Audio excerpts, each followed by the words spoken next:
some things that sometimes keep me up at night is just the whole college process, navigating that. My parents are the type of people to be like, if you do your best, we're proud of you, but that doesn't work for me, honestly, if I'm keeping it real. I can't imagine just coming home from school and having absolutely nothing on the horizon and just being able to kick my feet back and turn on YouTube. There's a lot of uncertainty, there's a lot of unknown.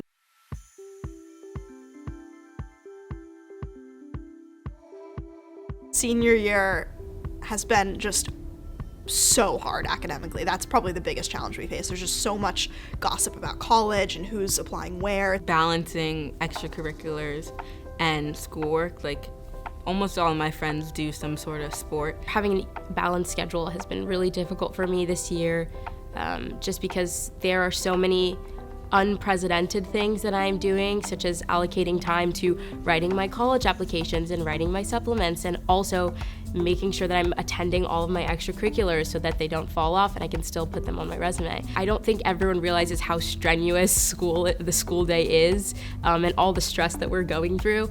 What's the load? You say you've got to let them carry the cognitive load. The cognitive load. I think it depends on what it is, right? So if it's fail academically, that's easier for me because I know that productive struggle is important. I have seen situations where parents have been like, there's so much for you to do, it's just so much, it's so much, and they kind of put that anxiety on their kids. Yeah, there's a lot for you to do. You're doing your sports, and all of those things help you to be this really multidimensional, amazing person. With passion can come stress, but if it's dealt with in a healthy way, then it's okay. When it comes to senior year, success is about more than test scores. Our job as parents is to help our teens find balance, protect their mental health, and build tools for the future. These are the investments they make in themselves that pay off now and later. Some decisions that I have had to make is deciding what is important to me going into a time when I am very busy and have a lot on my plate. I'm taking a hiatus from a job that I was working at because I just couldn't handle that on top of all my schoolwork. It was driving me crazy. So I've definitely had to take a look at my values and what I wanted to spend my time on. I've had to cut some things out that are pretty important to me, such as volleyball, which was a really hard decision, but I just had to prioritize certain things over others. I feel like we just have to navigate managing our time with the amount of schoolwork that we get. But yeah, I feel like we definitely know what we go through all together and know how to kind of support each other and help each other out. I think that everyone needs someone to talk to, and oftentimes people don't have someone to talk to. They don't know how to process their emotions. They don't know how to, understand what's going on. A prominent aspect of teenage culture is feeling very isolated and feeling like you're going through something that everyone else is going through, which means that you can't complain about it or be upset about it or be frustrated or be stressed. And just so having an outlet to express yourself and someone to tell you that it's okay and that you're going through what everyone else is going through, but that doesn't invalidate your feelings, is definitely beneficial to any teenager, no matter what they're going through. So it's a balance of giving them a safety net and allowing them to explore. So when they know I trust the decisions that they make, they actually come to me more for guidance. I didn't have those conversations with my father. Like maybe sometimes with my mother, maybe as she got older, but I think like we are at a point where we can talk to our kids about like, I had this meeting and I bombed, or I had a presentation and it was awful. And I think there's something super healthy about them actually seeing those things and hearing those things. And I don't think those were conversations that we were having with our parents. I wasn't having those conversations with my parents. And so I just think we have more tools than our parents had. And I think we're cognitive that we have more tools and that we can share that with our kids. Sometimes kids need a neutral space where the stakes aren't so high emotionally. But also letting them know that it's okay to take a breather and modeling that. If they see you constantly going and stressed out, they're gonna think that that's how they should perform, right? And then you wanna offer support. When they come to you and they need a little help and they need a little advice, give it to them and help them figure out a way out of a problem or the way through a tough situation.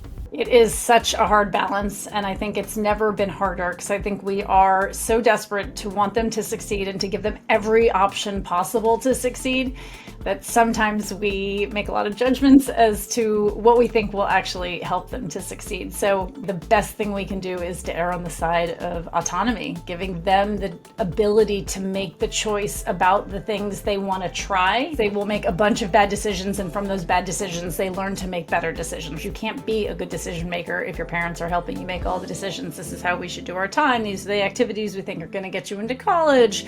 You know, all of that kind of micromanaging, which again, we do from a place of love.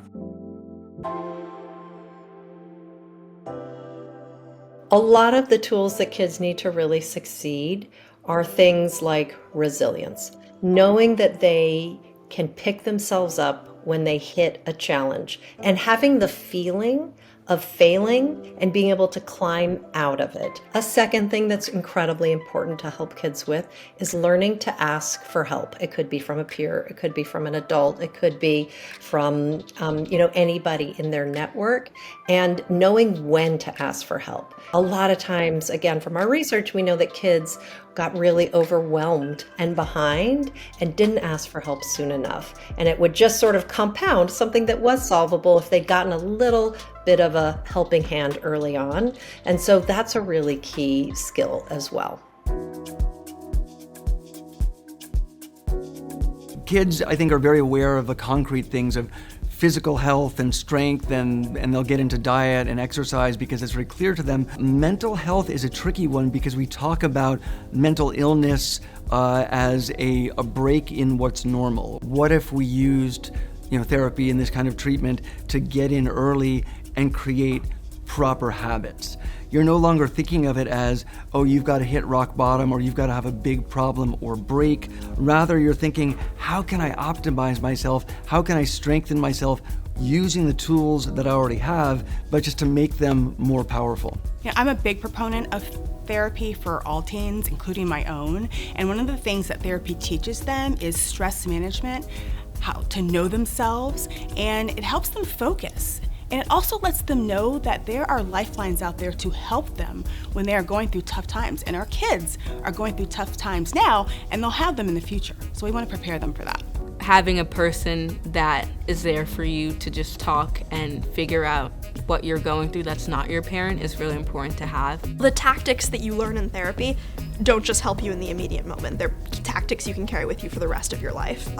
Learning how to process your thoughts, learning how to work through major decisions, learning how to, deal with hard emotions like anger and sadness. That's single lessons that you might learn in a therapy session that you can continue to use for the rest of your years on Earth and are incredibly helpful. The issues or struggles of your formative years now, I think in the future it will be easier to build connections with other people and not have those emotional barriers that you may be carrying without even knowing. You'll be a lot better at dealing with yourself and dealing with what comes at you if you know how to process it. You'll have your own path, and that doesn't mean that you need to speed it up or even slow down, but just to remain grounded in what is best for you. It just results in growth, which you can take into your future. I think that therapy is so wonderful because it gives you somebody to talk to, and it gives you, a way to teach you how to deal with your thoughts and how to process them. I think it's really great. I think everyone needs a therapist.